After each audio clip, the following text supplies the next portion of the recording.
What's up, everyone? Welcome to the video. Today we're going to take a look at how to replace the battery in this Ford Escape remote key fob.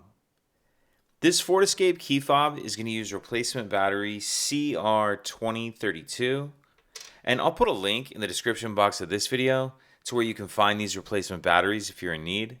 The other thing I'm going to be using in order to get this key fob open is a quarter. If you don't have a quarter handy, a flathead screwdriver will work as well. So what I'm going to do is grab my key fob, and if we're looking at the remote part, down here by the key ring, off to the one side, you can see there's this notch right here. And they designed this notch to be the perfect size for a quarter. So you can stick it in there like that, or if you're using a flathead screwdriver, it'll be the same idea. But once you get that in there like that, you'll just twist it. And as you do that, you can see it splits the back up off of the key fob. Pull the back off and we see our battery right here. To get it out of the holder, you can kind of just push on one edge of it and it'll tilt it up.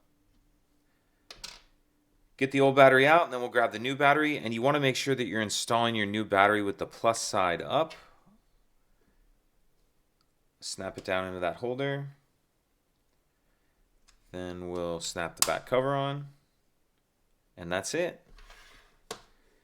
If you could take a second to like and subscribe, it helps us out, and I'd appreciate it. Thank you.